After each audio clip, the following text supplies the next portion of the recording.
Assalomu alaykum. Hurmatli fuqarolar, mana bugungi navbatdagi uchrashuvni boshladik. Birinchi uchrashuvga kelgan mijozimizdan boshlayveramiz. Hozir Abduhamidova Muhammad Azzaga ipoteka kreditlar olishyapti. 330 million. 330 million. 20 yilga 17,5%.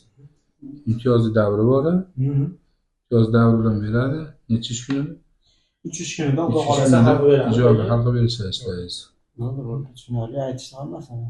Bo'ldi, Endi Ahmedova Zulxumorovani xo'jayiklariga bo'lishgan 50 million olishyapti chorvachilikka. Bo'ldi. Aka. Olyapmiz. Ahmedova Zulxumorovga 50 million paketli loyiha. Bular paketli loyiha o'sha 5 yil muddatga ayol kishilar uchun 23% dan 2 yil imtiyozli davri bilan 2-3 kunida ko'rib ijobiy hal qilib berishadi sizlarga. Keyingi mijozimiz To'g'on Husanbek aka o'zlari olishyapti, 17 million olishyapti. To'g'on Husanbek aka o'zlari olyapti. 5 yil muddatga tushuntirishgan 2 yil imtiyozli davri bilan 25% stavkada chorvachilikami? Ertaga chiqarib berishadi bugun ertaga. Siz ijobiy hal qilib berishadi. Keyingi mijozimiz Rahmat Abdullaxonovning xo'jayiklari.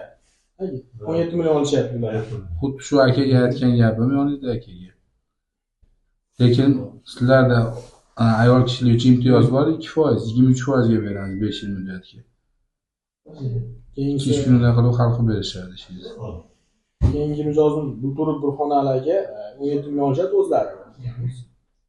Akaga ham aytdim, 5 yil muddatga 2 yil imtiyozli davri 25% stavkada loyihani amalga oshirishadi. 2-3 kunida ko'rib hal qilib berishadi siz ham aka. Xo'sh, shu tartibda davom etaveramiz. Ya'ni kelgan mijozlarni yana mijozlar solib kelasizlar, gaplashamiz.